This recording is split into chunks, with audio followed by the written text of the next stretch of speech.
আসসালামু আলাইকুম সবাইকে।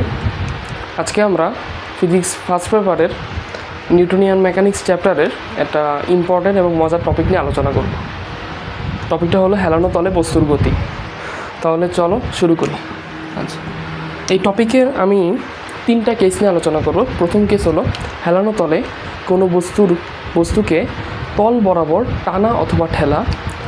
2 নম্বর কেস হলো হেলানো তলে তল বরাবর আলফা কোণে টানা অথবা ঠেলা। 3 নম্বর কেস হলো হেলানো তলে কোনো বস্তুকে আনুভূমিকের সমান্তরালে বল প্রয়োগ। 3টা কেস নিয়ে আলোচনা করব। তাহলে চলো শুরু করি। আচ্ছা, কেস নাম্বার 1,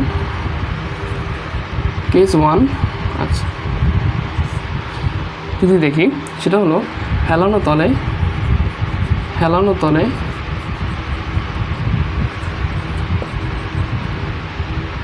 তল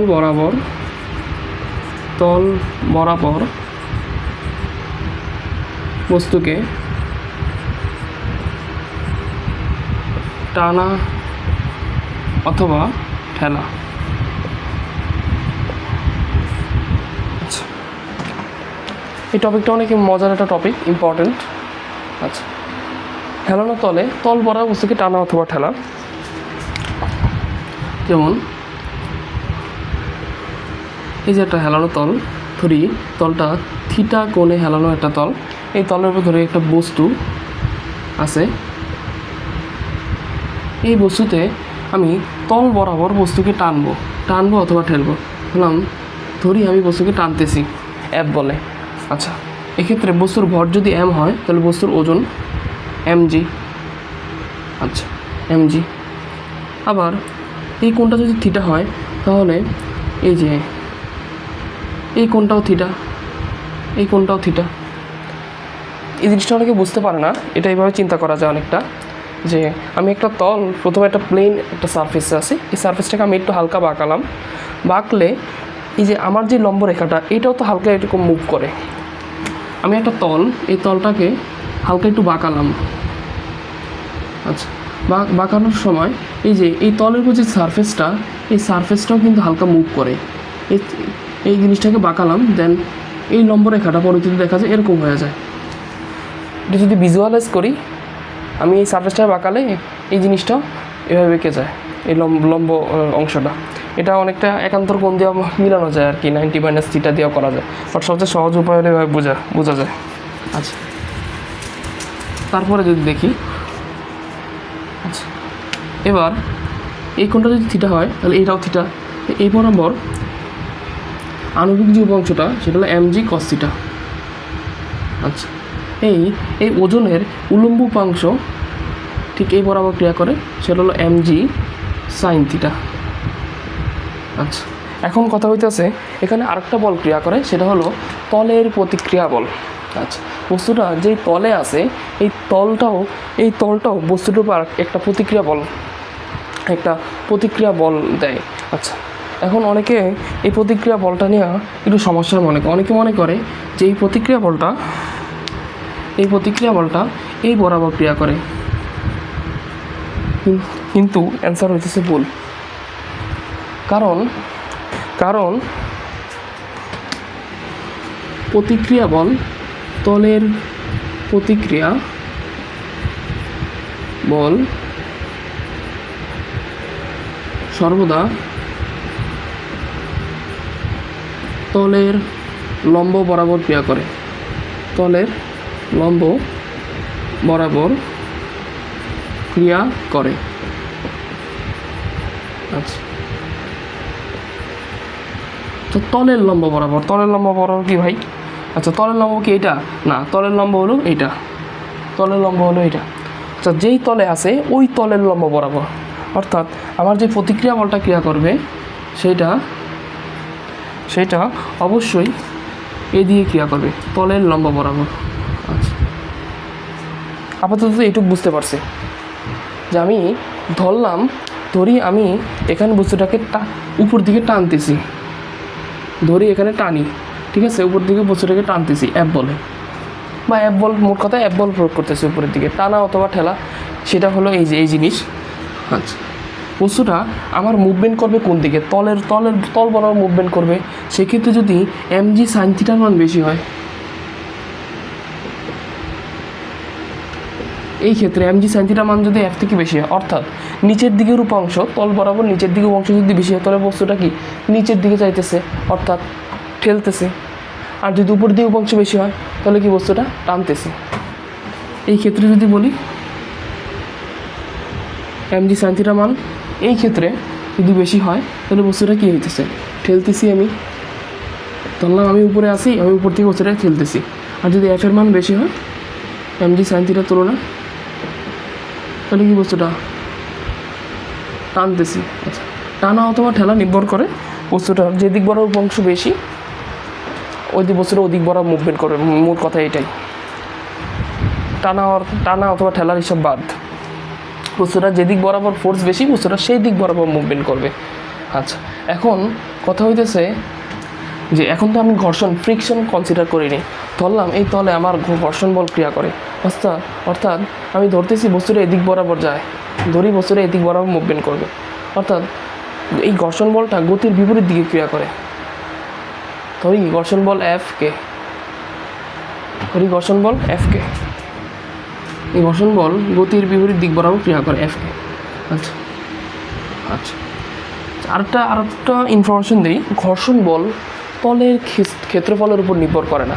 কীভাবে ভাই? এই যে দেখেন, ধরি গতীয় ঘর্ষণ তো দুই ধরনের আছে, স্থিতি ঘর্ষণ আর কি গতীয় ঘর্ষণ গুণাঙ্ক। আচ্ছা, ধরলাম আমি গতীয় ঘর্ষণ, এই ক্ষেত্রে যেহেতু বস্তুটা গতিশীল করতেছি বা করতে চাইতেছি, ধরি নেই গতীয় ঘর্ষণ বা ধরি গতীয় ঘর্ষণ এফকে কাল কি মিউকে আর। আচ্ছা, আর কি অবিলম্ব মানে তলের প্রতিক্রিয়া বল। এই প্রতিক্রিয়া বল এই মিউকে তো ঘর্ষণ গুণাঙ্ক, যেই তলে আছে ওই তলের ঘর্ষণ গুণাঙ্ক। এই আর হলো অবিলম্ব তলের প্রতিক্রিয়া বল। অর্থাৎ এই এর সাথে কিন্তু এমজি কস থিটা অথবা এমজি যে কোনো কিছুর একটা কানেকশন আছে।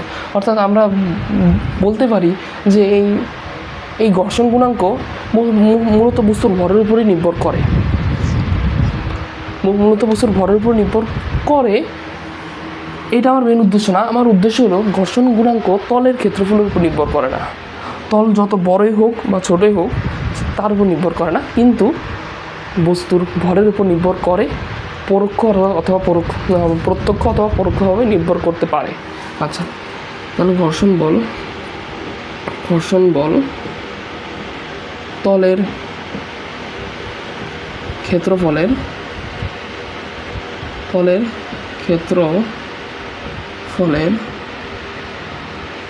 উপর নির্ভর করে না, বস্তুর ভরের উপর নির্ভর করে। ঠিক আছে?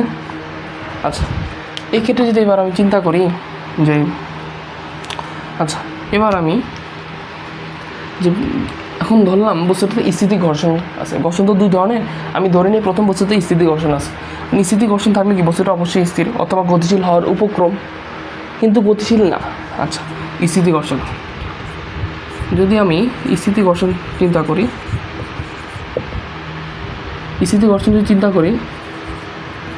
আর ইকুয়াল টু আচ্ছা উইলম্ব প্রতিক্রিয়া, ধরলাম স্থিতি ঘর্ষণ বস্তুটা কি স্থির। আচ্ছা, বস্তুটা এই তলের লম্ব বরাবর তো স্থির, কারণ এদিক বরাবর তো বস্তু মুভমেন্ট করতেছে না। কী লিখতে পারি? আর ইকুয়াল টু কি? আচ্ছা, মার্কারের কালি শেষ হয়ে গেছে।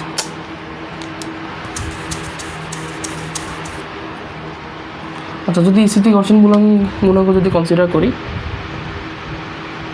সেক্ষেত্রে বস্তু তলের লম্ব বরাবর কোনো মুভমেন্ট করে না, অর্থাৎ R equal to mg cos theta. আচ্ছা, এবার যদি তল বরাবর যদি অংশ নেই, তল বরাবর নিলে যেহেতু বস্তুটা স্থির, সেক্ষেত্রে স্থিতি ঘর্ষণের ক্ষেত্রে আমি ঘর্ষণ গুণাঙ্ক কী হবে আমার এফএস। স্থিতি ঘর্ষণ বলের ক্ষেত্রে কি ঘর্ষণ গুণাঙ্ক কি এফএস। সেক্ষেত্রে আমি বলতে পারি যেহেতু বস্তুটা স্থির, এফ ইকাল টু এই তল বরাবর এফ এর ডাইরেকশন একদিকে এবং তার সম্পূর্ণ বিপরীত দিকে হলো কি এমজি সাইন থিটা আর এফএস এর ডাইরেকশন। ঠিক আছে? এই ক্ষেত্রে আমি স্থিতির ক্ষেত্রে এফএস, অর্থাৎ এই বলটা আর এই পাশের মোট বল আর এই পাশের মোট বল, অর্থাৎ সামেশন এফ ইকাল টু 0 হওয়ার কারণেই কিন্তু আমার বস্তুটা স্থির। ঠিক আছে?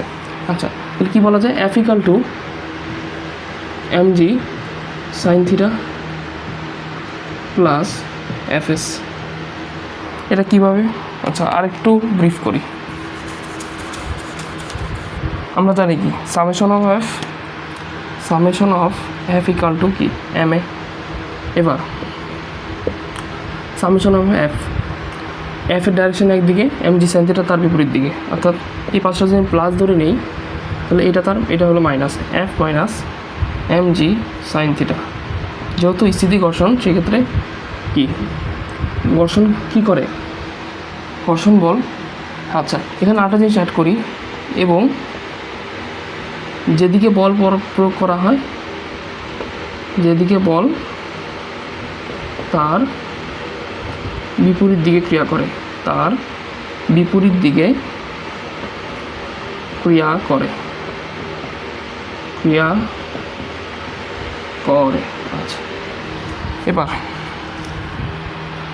আচ্ছা এবার এফ মাইনাস mg যেহেতু স্থিতি ঘর্ষণ সেক্ষেত্রে fs ইকুয়াল টু কি এম এ।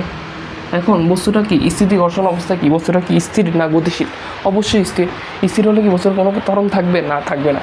অর্থাৎ কি এ ইকুয়াল টু কি জিরো, এই পার্টটা কি জিরো হয়ে যায়। তখন কি বলা যায় ভাই? তখন বলা যায় কি F equal two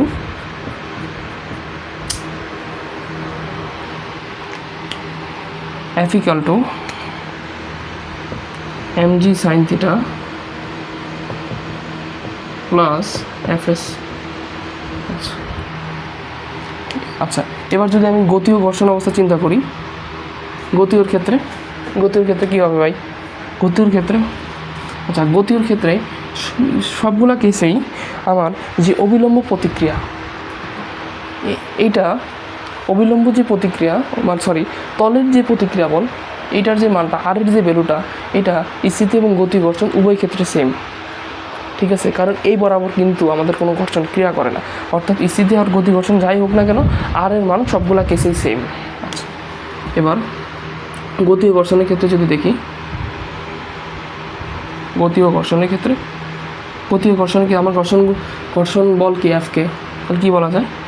F minus mg sine theta minus fk equal to m এ।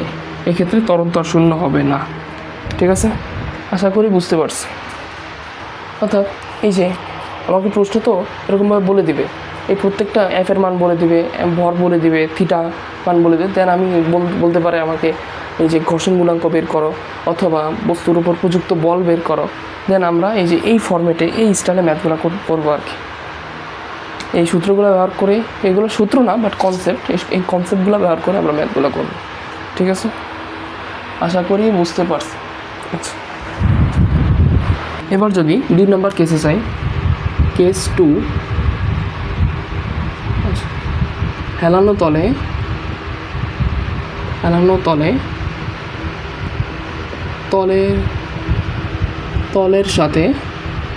তলের সাথে আলফা কোণে। আচ্ছা এখানে টানা অথবা ঠেলা বলার দরকার নেই, যদি আমি বলি বল প্রয়োগ তাহলে কি কোনো সমস্যা আছে? না, একই তো কথা। আলফা কোণে বল প্রয়োগ।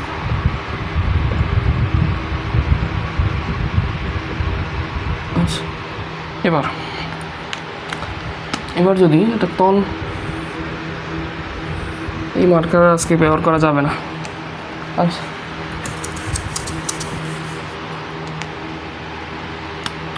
এবার এই যে থিটা কোণে হেলানো একটা তল, এই তলে একটা বস্তু আগের মতো সেমভাবে একটা বস্তু আছে। এই বস্তুর ভর যদি এম হয়, যেদিকে mg বল ক্রিয়া করে, এই বরাবর কি mg cos থিটা।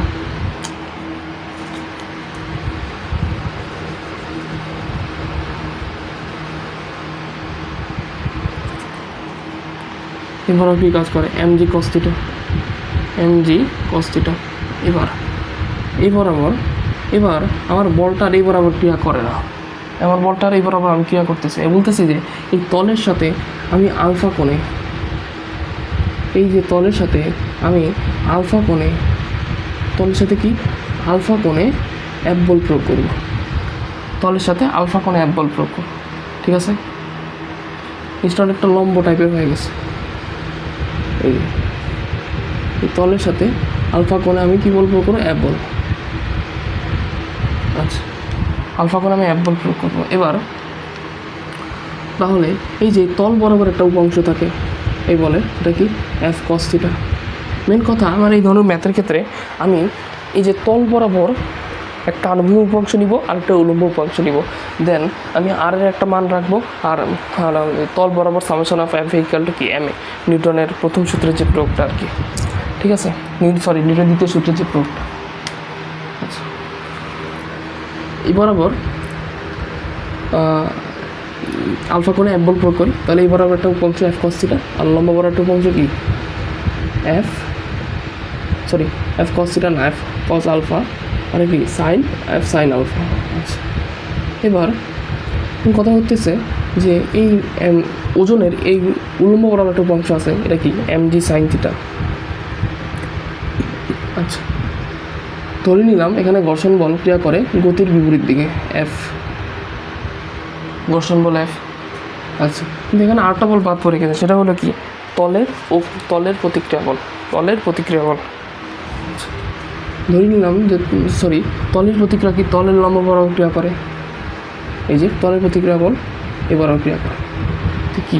আমার এই বস্তুর ক্ষেত্রে, হেলানো তলের এই বস্তুর ক্ষেত্রে আমার যত ধরনের ফোর্স আছে, ঘর্ষণ ফোর্স, বস্তুর ওজন এবং প্রকৃত বল, সবগুলোকে আমি আণবিক উপাংশ, তল বরাবর আণবিক উপাংশ আর একটা উলম্ব উপাংশ আমি ভাগ করে ফেললাম।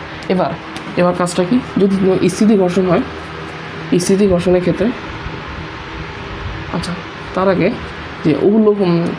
আগে আমার যে উলম্ব, যদি আমি উলম্ব বরাবর যেহেতু উপাংশ নেই, যেহেতু প্রথম ধরে নিই উলম্ব বরাবর কি?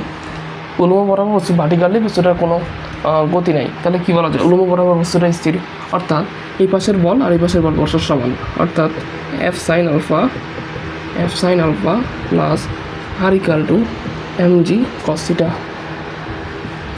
আচ্ছা, এখান থেকে যদি আমি আর এর মানটা আলাদা করি, কি বলা যায়? R equal to mg cos theta minus F sin alpha. আচ্ছা, এবার যদি স্থিতি ঘর্ষণ হয়, স্থিতি ঘর্ষণের ক্ষেত্রে এই আণবিক যত বস্তুটা আণবিক বরাবর মুভমেন্ট করবে, আণবিক বরাবর এই F বল উপাংশ কি? F cos alpha. আচ্ছা, এবার F cos alpha equal to ওই বরাবর কি আর কোনো বল আছে? না, নাই। তাহলে কি? F cos alpha equal to mg sin theta plus, যেহেতু স্থিতি ঘর্ষণ তাহলে কি? F s। এবার গতীয় ঘর্ষণের ক্ষেত্রে এবার কি? বস্তুটার গতিশীল, অর্থাৎ একটি ত্বরণে বস্তুটি মুভমেন্ট শুরু করবে, অর্থাৎ F cos alpha minus mg sin theta minus Fk equal to ma। আচ্ছা, এই হলো মেন কথাবার্তা। আচ্ছা, এবার যদি আমরা 3 নাম্বার কেসটাতে যাই, এবার তো আশা করি বুঝতে পারছি এটা কি? Summation of F equal to ma। 3 number কেসটাতে যদি যাই, আচ্ছা, এবার যদি কেস 3 যাই, সেটা হলো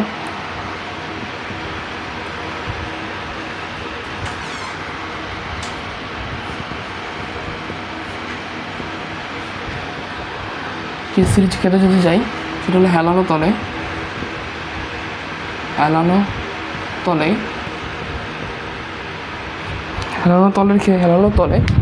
বস্তুর উপর আণবিকের সমান্তরালে বল প্রয়োগ। হেলানো তলে বস্তুর উপর আণবিকের সমান্তরালে বল প্রয়োগ। বস্তুতে আণুভূমিকের সমান্তরালে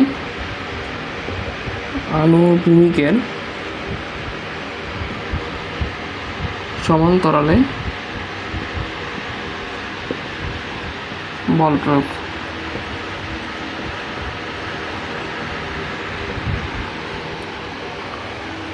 আচ্ছা, এই ক্ষেত্রে যদি দেখি, না আজকে কালো মার্কারের কোনো কালি নেই। আচ্ছা, এখানে যদি একটা তল কল্পনা করি, তলটা থিটা কোণে হেলানো, এই তলের উপর একটা বস্তু,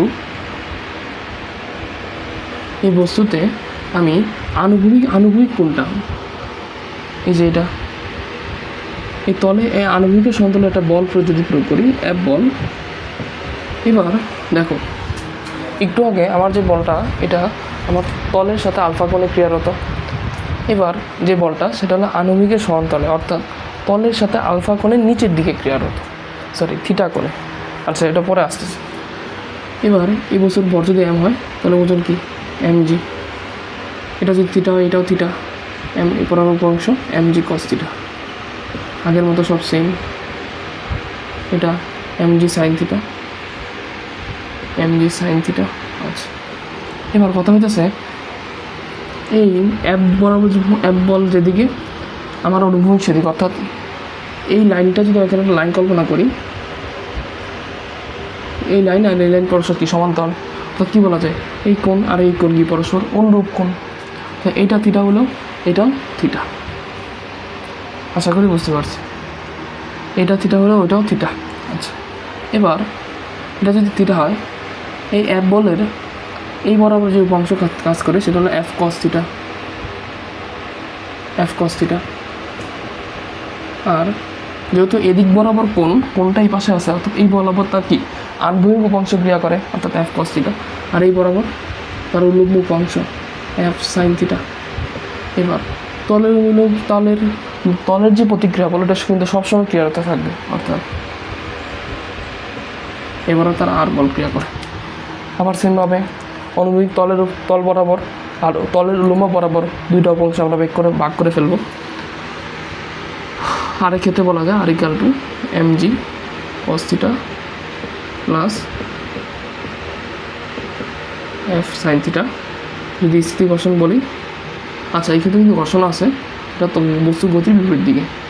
যদি স্থিতি ঘর্ষণ বলি, সেক্ষেত্রে বলা যায় কি F cos theta = mg sin theta plus Fs, যেহেতু স্থিতি ঘর্ষণ। আর গতি ও ঘর্ষণের ক্ষেত্রে কী বলা যায়, সরি না ঠিকই আছে। আচ্ছা, সামেশন অফ F = কি ma, summation of F = ma।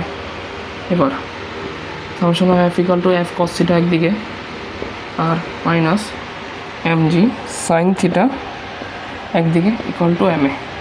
আচ্ছা, এবার যেহেতু গতি ঘর্ষণ, তাহলে কি ঘর্ষণ বল কি F কে। আচ্ছা, আশা করি বুঝতে পারছি। কারণ আমাদের ম্যাথের ক্ষেত্রে আমার এই ঘর্ষণ বলটা মিউকের মান দেওয়া থাকে, তখন আমরা মিউকে থেকে F কে থেকে কী বের করব, মিউকে আর। এখান থেকে আর এর মানটা আমরা এখানে বসাবো, কারণ আমরা ইজিলি বল অথবা ত্বরণ যে কোনো কিছু বের করতে পারবো। আশা করি এই হেলানো তলে বস্তুর গতির এই যে মেইন তিনটা কেস, মোস্ট ইম্পর্টেন্ট তিনটা কেস আশা করি বুঝতে পারছি। আচ্ছা, একটা ম্যাথ লিখি। আচ্ছা, 30 ডিগ্রি কোণে হেলানো তলে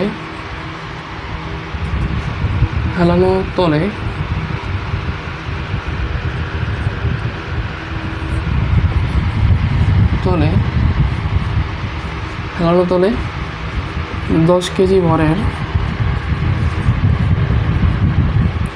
হ্যাঁ ভাই এই কলমটা চলতেছে না,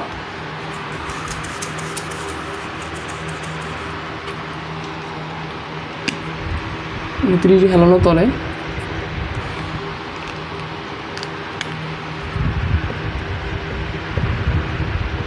10 কেজি ভরে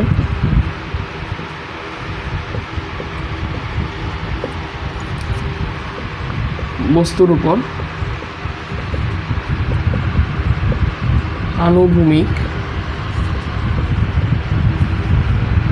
ভাবে কত বল প্রয়োগ করলে বস্তুটি সমবেগে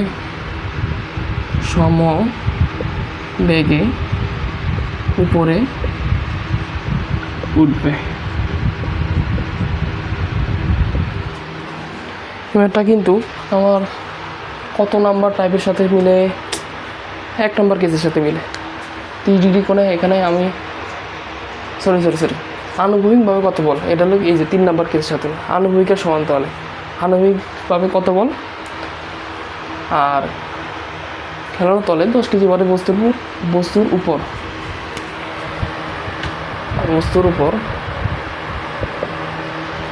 উপর আণবিকভাবে কত বল, মানে এই যে 3 নম্বর কেস আণবিকের সমান্তরালে আর বস্তুর উপর আণবিকভাবে কত বল, দুটো একই জিনিস। এখানে কিন্তু বলে না যে তল বরাবর, মানে তলের আণবিক বরাবর বলে না, বলছে যে বস্তুর উপর আণবিকভাবে, অর্থাৎ 3 নম্বর কেসের সাথে মিলে আণবিকের সমান্তরালে। আচ্ছা, চিত্রটা যদি আঁকি, 30 ডিগ্রি কোণে হেলানো তল, 10 কেজি বড় একটা বস্তু, এই বস্তুর উপর কী বলছে, আণবিকভাবে কত বল প্রয়োগ করলেন, ধরি F বল প্রয়োগ করছে। বস্তুটার ওজন যদি হয় mg, এ বরাবর কি mg cos 30 বল ক্রিয়া করে। আচ্ছা, এ বরাবর কি mg sin 30, এ বরাবর কি ভাই, এ বরাবর তলের প্রতিক্রিয়া বল আর। আচ্ছা, এবার F বলের এই কোণটা যদি 30 হয়, এটাও 30, অর্থাৎ এই বরাবর এই কোণটাও কি 30, অর্থাৎ এই বরাবর আমার আণবিক উপাংশ F বলে ধরি, F বলে আণবিক উপাংশ F cos 30 ডিগ্রি, আর এই বরাবর কি F sin 30 ডিগ্রি। আচ্ছা, এখানে বলে দিছে যে মিউকের মান 0.5, অর্থাৎ আমার যে যেহেতু বস্তুটা উপরে উঠবে, অর্থাৎ এদিক বরাবর বস্তু চলা শুরু করবে, অর্থাৎ আমার যে ঘর্ষণ বল সেটা গতির বিপরীত দিকে ক্রিয়া করে, অর্থাৎ Fকে এদিকে। আচ্ছা, এবার যদি আমি উপাংশে ভাগ করি, R = F sin 30 degree plus mg cos 30 degree. আচ্ছা, এবার যদি তল বরাবর উপাংশ নিই, যেহেতু দিক বল চলাচল করে, অর্থাৎ ধরি আমার এই বলটার মান বেশি, এই কারণে আমার এই দিক বরাবর বস্তুটা চলাচল করবে। আচ্ছা, তাহলে F cos একেবারে 1 নং F cos 30 degree minus mg sin, আচ্ছা বস্তুটি সমবেগে উপরে উঠবে, হ্যাঁ ঠিক আছে, mg sin 30 ডিগ্রি মাইনাস Fকে = ma। আচ্ছা, যেহেতু সমবেগে অর্থাৎ এখানে তরলের মান 0, অর্থাৎ এই পার্টটা কি 0 হয়ে যাবে,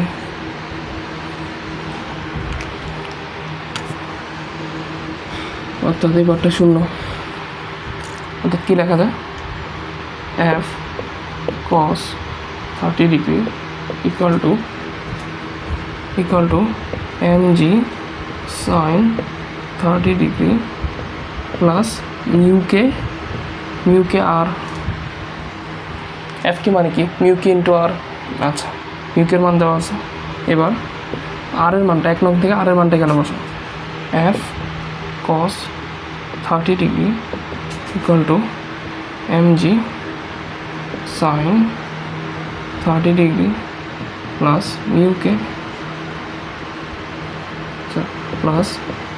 মিউকে into F sin 30 degree plus mg cos 30 degree. এখান থেকে যদি সব কিছুর মানই জানি, শুধু F এর মান জানি না, F এর মানটা কীভাবে বের করা যায়। আচ্ছা, আমরা F এর মানটা বের করে আমি এই পাশটা মুছি। এবার F এর মান বের করার ক্ষেত্রে F এর মানটা পাশে বের করি, F এর মানটা যদি বের করি দেন এবার করা যায়, ক্যালকুলেশন করলে এরকম একটা ফরম্যাট আসে, F = আমি এক লাইনে লিখতেছি, F = আচ্ছা এখানে mg sin 30, হ্যাঁ আচ্ছা mg যদি কমন নেই, sin 30 degree plus mu k plus mu k to cos 30 degree. আচ্ছা, আর মিউকে সাইন 30 ডিগ্রি পাশে আসে, অর্থাৎ cos 30 degree minus mu k sine 30 degree. Then calculation করলে এতে এফের মান বের হবে। এফের মান 10 kg into 9.8 into 9.8 into sine 30 plus 0.5 into cos 30 plus নিচে যদি দিই cos 30 degree minus 0.5 into sine 30 degree.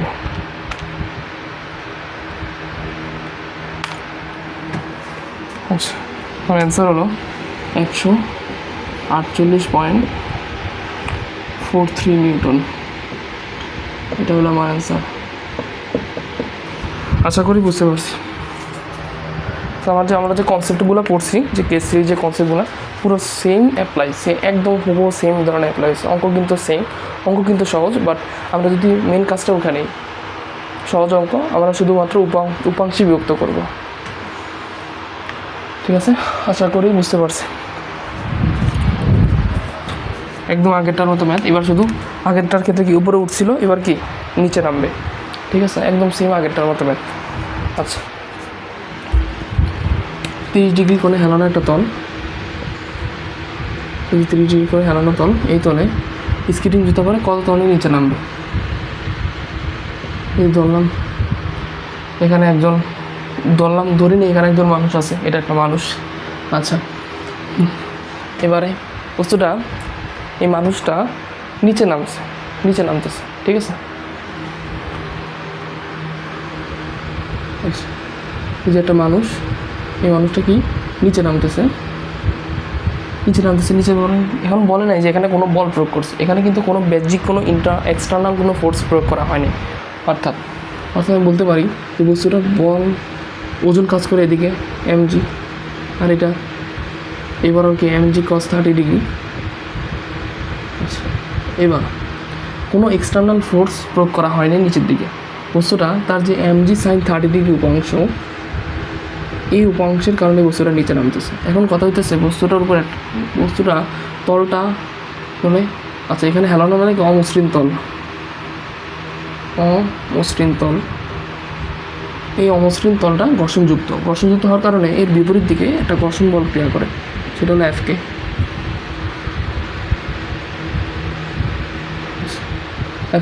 আর তলের যে উলম্ব প্রতিক্রিয়া সেটা কি আর। আচ্ছা, এবার কত ত্বরণের নিচে নামে, ত্বরণের মান কিন্তু কথা হইতেছে ভাই এখানে তো বস্তুটা বল দেওয়া নেই, এখানে কি আসলে বল লাগে। আচ্ছা চলো দেখি বল লাগে কিনা, লাগলে আচ্ছা দেখি। এবারে বস্তুটা যদি এই বরাবর নামতেছে, অর্থাৎ mg sin থিটা উপাংশের মান বেশি, mg sin থিটা। আচ্ছা, প্রথম আমি summation of F equal to কি ma। আচ্ছা, তারপরে mg sin 30 ডিগ্রি মাইনাস এফকে ইকুয়াল টু কি ma। আচ্ছা, এবার এফকে মানে কি ভাই, এফকে মানে কি মিউকে ইন্টু আর, এফকে মানে কি মিউকে আর। এবার আসি আর মানে কি, এখানে R equal to mg cos 30 degree. তো আর উপরের দিকে mg cos 30 ডিগ্রি, তার নিচের দিকে, অর্থাৎ mg sin 30 degree minus mu k mg cos 30 degree equal to ma। এবার উভয় পাশ থেকে যদি কেটে দিই, তাহলে কি ভাই আর এর মান লাগে না, এই কারণে সমীকরণ প্রশ্নে দেয় না অনেকে। তো ভাই পুরো দেখার পর ভাই এর মান কোথায়, তো আসলে এখানে এর মানটা লাগে না। ঠিক আছে, আচ্ছা, এবার ইজিলি যদি আমি ক্যালকুলেশন করি, আমার ত্বরণের মান আসবে, সব কিছু মিউকের মান হলো 0.11। আচ্ছা, ত্বরণের মান 9.8 into sine 30 degree minus 0.11 into cos 30 degree to 9.8, আচ্ছা 3.97 ms ইনভার্স 2। আচ্ছা এবার আচ্ছা 2 সেকেন্ড পর বেগ, 2 সেকেন্ড, যেহেতু বস্তুটা কি প্রথম কী ছিল, স্থির ছিল, আদি বেগ ইউ এর মান কত 0। আচ্ছা 2 সেকেন্ড পর বেগ v equal to u plus এটি, এটা কি 0। আচ্ছা এর মান কত 3.97 ইন্টু 2 কি দ্বারা 7.93 ms ইনভার্স 2। আচ্ছা 2 সেকেন্ড পর s equal to u t plus half of a t square, then এই মানটা 0, then half of 3.97 into 2 square. তো আমরা একটা টুইস্ট খেয়াল করি যে 2 সেকেন্ড পর বেগ আর 2 সেকেন্ড পর যে অতিক্রান্ত দূরত্ব, এটা মান কিন্তু সেম। এ হলো আমার এই ম্যাথের অ্যান্সার। আচ্ছা সুষম ত্বরণে চলমান যে কোনো বস্তুর ক্ষেত্রে 2 সেকেন্ড পর বেগ আর 2 সেকেন্ড পর যে অতিক্রান্ত দূরত্ব তার মান সমান হয় সবসময়, কারণ আমরা দেখতে পাচ্ছি যে এখানে হাফ থাকে, এখানে 2 স্কোয়ার, এখানে কাটাকাটি করে কি 2 ইন্টু এত। সেমভাবে যদি সুষম ত্বরণে স্থির কোনো বস্তু সুষম ত্বরণে গতিশীল হওয়া শুরু করলে তার 2 সেকেন্ড পর বেগ আর 2 সেকেন্ড পর যে অতিক্রান্ত দূরত্ব উভয়ের মান পরস্পর সমান হয়। এটা সব ক্ষেত্রে প্রযোজ্য। কে চাইলে এক পাশে আরও অঙ্ক করে দেখতে পারো, ঠিক আছে। আচ্ছা আশা করি বুঝতে পারছি। আমরা নিউটনের মেকানিক্সের একটা ভালো একটা মজার টপিক নিয়ে আলোচনা করলাম। আশা করি সবার ভালো লাগছে এবং আশা করি সবার পুরো বিষয় ব্যাপারটা বুঝতে পারছি। তাহলে আজকে এই পর্যন্তই, ভালো থাকবো ইনশাল্লাহ। নেক্সট কোনো ভিডিওতে আবার দেখা হবে ইনশাল্লাহ। আসসালামু আলাইকুম সবাইকে।